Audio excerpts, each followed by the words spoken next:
देवों की श्रेष्ठता और पापों के भेद। करंधम ने पूछा, ब्राह्मण, कोई भगवान शिव की, कोई विष्णु की तथा कोई ब्रह्मा जी की शरण लेने से सर्वोत्कृष्ट मोक्ष की प्राप्ति बतलाते हैं, किंतु आप किससे मुक्ति मानते हैं? महाकाल ने कहा, नरश्रेष्ठ, इन तीनों देवताओं की महिमा अपार है। इस विषय में बड़े बड़े योगेश्वरों का भी मन मोहित हो जाता है, फिर मेरी तो बात ही क्या है। कहते हैं प्राचीन काल में कभी नैमिषारण्य निवासी मुनियों को भी यही संदेह हुआ था कि इन तीनों देवताओं में कौन सबसे श्रेष्ठ है। तब वे ब्रह्मलोक में गए। उसी समय भगवान ब्रह्मा ने इस श्लोक का पाठ किया। उन भगवान अनंत को नमस्कार है जिनका कहीं अंत नहीं मिलता, तथा जो सबके महान ईश्वर हैं उन भगवान शंकर को भी नमस्कार है। ये दोनों देवता सदा मुझ पर प्रसन्न रहें। इस श्लोक के अनुसार भगवान विष्णु और शंकर की श्रेष्ठता का निश्चय करके वे सब मुनि क्षीर सागर को गए। वहां योगेश्वर भगवान विष्णु ने इस श्लोक का पाठ किया। मैं संपूर्ण भूतों में व्यापक पर ब्रह्म स्वरूप भगवान ब्रह्मा और सदाशिव को प्रणाम करता हूं। वे दोनों मेरे लिए मंगलकारी हूं। यह श्लोक सुनकर उन ब्रह्म ऋषियों को बड़ा विस्मय हुआ। वे वहां से हटकर पुनः कैलाश पर्वत पर गए। वहां उन्होंने देखा कि भगवान शंकर गिरिराज नंदिनी उमा से इस प्रकार कह रहे हैं, देवी, मैं भगवान विष्णु और ब्रह्मा जी की प्रसन्नता के लिए भगवान विष्णु के मंदिर में एकादशी को जागरण पूर्वक नृत्य करता हूं तथा उन्हीं दोनों की प्रसन्नता के लिए सदा तपस्या किया करता हूं। यह सुनकर वे मुनि लोग वहां से भी खिसक आए और आपस में कहने लगे, जब ये तीनों देवता ही एक दूसरे का पार नहीं पाते, तब उनके द्वारा उत्पन्न किए हुए महर्षियों की संतान परंपरा में जन्म लेने वाले हम लोगों की क्या गणना है। जो इन तीनों में से किसी एक को उत्तम, मध्यम या अधम बतलाते हैं, वे झूठ बोलने वाले और पापात्मा हैं। उन्हें निश्चय ही नरक में जाना पड़ता है। राजेंद्र, नैमिषारण्यवासी तपस्वी मुनियों ने ऐसा ही निश्चय किया। यह सत्य ही है और मेरा भी यही स्पष्ट मत है। सहस्त्रों जप करने वाले, सहस्त्रों वैष्णव तथा सहस्त्रों शैव ब्रह्मा, विष्णु और शिव का अनुगमन करने वाले आराधन करके अपने को संसार बंधन से मुक्त कर चुके हैं। इसलिए जिसका हार्दिक अनुराग जिस देवता के प्रति स्पष्ट रूप से प्रकट हो, वही उसका भजन करे। इससे वह पाप रहित हो सकता है। यही मेरा सर्वोत्तम मत है। करंधम ने पूछा, विप्रवर, वे कौन से पाप हैं जिनके द्वारा मोहित चित्त वाले मनुष्य का मन न तो देवता में लगता है और न धर्मों में ही। महाकाल ने कहा, राजन, अपनी चित्त वृत्तियों के भेद से अधर्म के भेद जानने चाहिए। अधर्म 3 प्रकार के हैं, स्थूल, सूक्ष्म और अत्यंत सूक्ष्म। ये ही अपने करोड़ों भेदों के द्वारा अनेक प्रकार के हो जाते हैं। इनमें से जो स्थूल पाप समुदाय नरक की प्राप्ति करने वाले होते हैं, उनका संक्षेप से वर्णन किया जाता है। उन पापों का अनुष्ठान मन, वाणी और कर्मों द्वारा होता है। उनमें से मानसिक पाप के 4 भेद हैं, पर स्त्री चिंतन, दूसरों के धन हड़प लेने का संकल्प, अपने मन से किसी भी अनिष्ट चिंतन तथा न करने योग्य कार्यों के लिए मन में आग्रह रखना। इसी प्रकार वाचिक पाप कर्म के भी 4 भेद हैं। असंगत वचन बोलना, झूठ बोलना, अप्रिय भाषण करना तथा दूसरों की निंदा और चुगली करना। शारीरिक पाप कर्म भी 4 प्रकार के हैं, अभक्ष भक्षण, हिंसा, मिथ्या भोगों का सेवन तथा पराये धन का अपहरण।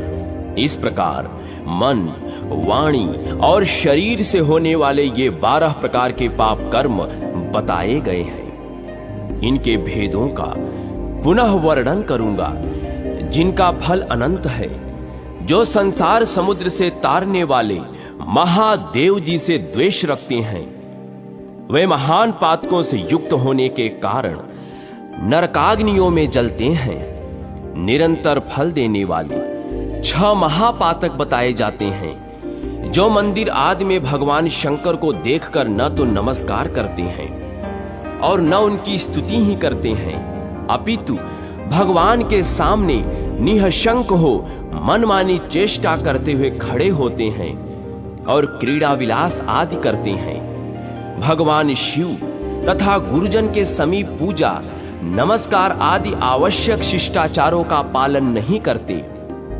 शिव शास्त्रों में बताए हुए सदाचार को नहीं मानते और शिव भक्तों से द्वेष रखते हैं। ये 6 प्रकार के मनुष्य महापातक ही समझे जाते हैं।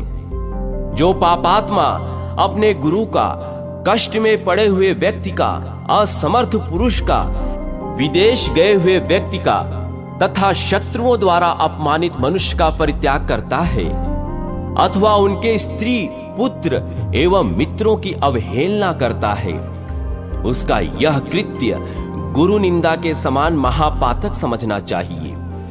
ब्रह्म हत्यारा, मदिरा पीने वाला, सुवर्ण की चोरी करने वाला, गुरु पत्नीगामी, ये 4 महापातकी हैं। जो इनके पास संसर्ग रखता है वह 5वां महापातकी है। जो लोग क्रोध से, द्वेष से, भय से अथवा लोभ से ब्राह्मण उसके मर्म को अत्यंत पीड़ा पहुंचाने वाले महान द्वेष को आरोपित करते हैं, वे ब्रह्म हत्यारे कहे गए हैं। जो याचना करने वाले अकिंचन ब्राह्मण को बुलाकर पीछे नहीं हैं, ऐसा कहते हुए देना अस्वीकार कर देते हैं, वह भी ब्रह्म हत्या करने वाला माना गया है।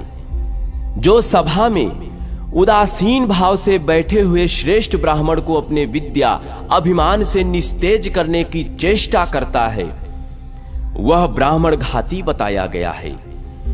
जो गुरुजनों के साथ बलपूर्वक विरोध करके अपने झूठे गुणों का बखान करते हुए अपने आप को उत्कृष्ट सिद्ध करना चाहता है, उसे भी ब्रह्म हत्यारा कहा गया है।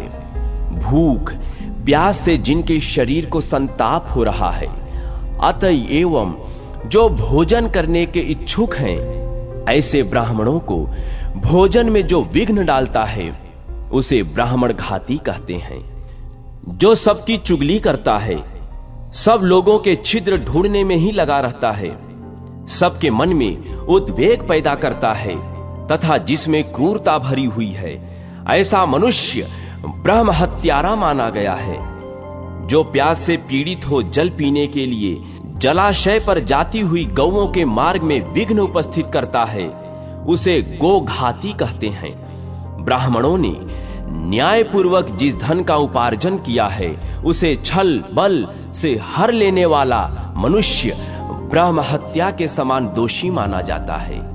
माता पिता का त्याग करना, झूठी गवाही देना, अपने मित्र का वध करना, अभक्ष भक्षण करना, किसी स्वार्थवश वन जंतुओं का वध करना, क्रोध में आकर गांव, वन और गौशालाओं में आग लगा देना इत्यादि बड़े भयानक पाप मदिरा पान के समान माने गए हैं। दरिद्र मनुष्यों का सर्वस्व हर लेना, मनुष्य, स्त्री, हाथी और घोड़ों को चुरा लेना, गौ, भूमि, रत्न, सुवर्ण, औषधियों के रस, चंदन, अगुर, कपूर, कस्तूरी तथा रेशमी वस्त्रों का अपहरण करना तथा हाथ में दी हुई धरोहर को हड़प लेना आदि पाप सुवर्ण की चोरी के समान माने गए हैं। पुत्र और मित्र की स्त्रियों तथा बहनों के साथ संभोग करना, कन्या के साथ व्यभिचार का दुस्साहस करना, चांडाल की स्त्रियों को अपने उपभोग में लाना तथा अपने समान वर्ण वाली स्त्री के साथ भी व्यभिचार करना गुरु पत्नी के गमन के समान माना गया है। अहंकार, अधिक क्रोध, पाखंड, कृतघ्नता, अत्यंत विषयासक्ति, कृपणता, शठता, ईर्ष्या तथा बिना किसी अपराध के ही पुत्र, मित्र, पत्नी, स्वामी और सेवकों का परित्याग करना, साधु, बंधु, तपस्वी, गाय, क्षत्रिय, वैश्य, स्त्री और शूद्रों को मारना, पीटना, भगवान शिव के आवास स्थान पर लगे हुए वृक्षों को और पुष्प वाटिका आदि को नष्ट करना, जो यज्ञ के अधिकारी नहीं हैं, उनका यज्ञ कराना, जिनसे याचना करनी उचित नहीं, उनसे याचना करना, यज्ञ, बगीचा, पोखरा, पत्नी और संतान को बेचना, तीर्थ यात्रा, उपवास, व्रत तथा मंदिर निर्माण आदि के पुण्यों का विक्रय करना, स्त्री के धन से जीविका चलाना, स्त्रियों के अत्यंत वशीभूत रहना, स्त्रियों की रक्षा न करना, ऋण न चुकाना, झूठ बोलकर जीविका चलाना, साध्वी कन्या की बातों में दोष निकालना, विष तथा मारण्य यंत्रों का प्रयोग करना, किसी का मूलोच्छेद कर डालना, उच्चाटन एवं अभिचार कर्म करना, राग और द्वेष के कार्य करना, समय समय पर संस्कार न कराना, स्वीकार किए हुए व्रत का परित्याग करना, सब प्रकार के आहारों का सेवन करना, असत शास्त्रों के अनुसार चलना, सूखे तर्क का सहारा लेना, देवता, अग्नि, गुरु, साधु, गौ, ब्राह्मण, राजाओं तथा चक्रवर्ती नरेशों की उनके सामने या परोक्ष में निंदा करना, ये सब उपपातक हैं, जिन्होंने श्राद्ध और देव यज्ञ का परित्याग कर दिया है, अपने वर्णाश्रमोचित कर्मों का सर्वथा त्याग कर दिया है। जो दुराचारी, नास्तिक, पापी और सदा झूठ बोलने वाले हैं, जो पर्व के समय अथवा दिन में, जल में, विपरीत योनि में, पशु योनि में, रजस्वलाओं में अथवा अयोनि में मैथुन करता है, जो सबसे अप्रिय बोलते हैं, क्रूर हैं, प्रतिज्ञा को तोड़ने वाले हैं, तालाब और कुओं को नष्ट करने वाले हैं, जो रस का विक्रय करते हैं तथा एक ही पंक्ति में बैठकर लोगों को भोजन कराते समय संगत भेद करते हैं, वे लोग इन सभी पापों के कारण उपापात की माने गए हैं। जो इनकी अपेक्षा कुछ न्यून श्रेणी के पापों से युक्त हैं, वे पापी कहलाते हैं। अब उनका वर्णन सुनो।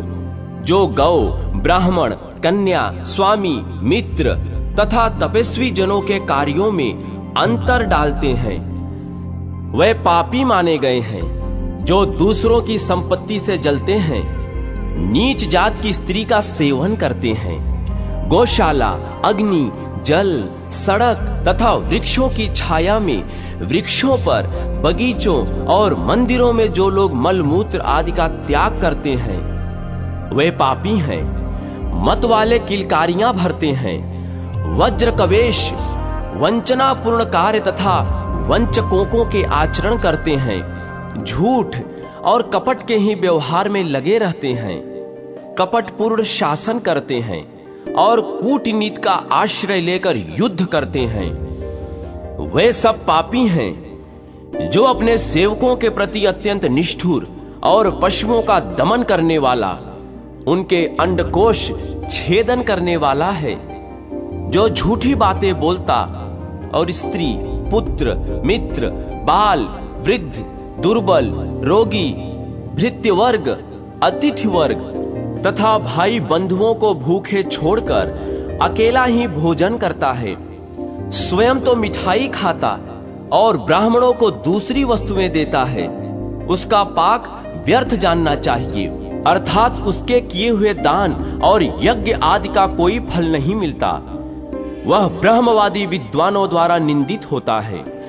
जो अजितेंद्रिय मनुष्य स्वयं ही कोई नियम लेकर फिर उन्हें त्याग देते हैं, प्रतिदिन गौओं को मारते हैं और उन्हें बार बार त्रास देते हैं, जो दुर्बलों का पोषण नहीं करते, पशुओं के ऊपर अधिक भार लादकर उन्हें पीड़ा देते हैं, उनकी पीठ में घाव हो जाने पर भी उन्हें सवारी में जोतते हैं, उनको भोजन न देकर स्वयं खाते हैं और रोगी होने पर भी उनकी दवा नहीं कराते, वे सब पापी हैं। जो सामुद्रिक शास्त्र को जीविका साधन बनाता है, शूद्र कुल में उत्पन्न स्त्री को अपनी भार्या बनाकर रखता है, और जो धर्मात्मा होने का ढोंग रचता है, वे सब के सब पापी माने गए हैं। जो राजा शास्त्रीय आज्ञा का उल्लंघन करके प्रजा से मनमाना कर लेता है, सदा दंड देने की ही रुचि रखता है, अथवा जो अपराधी को भी दंड देने की रुचि नहीं रखता,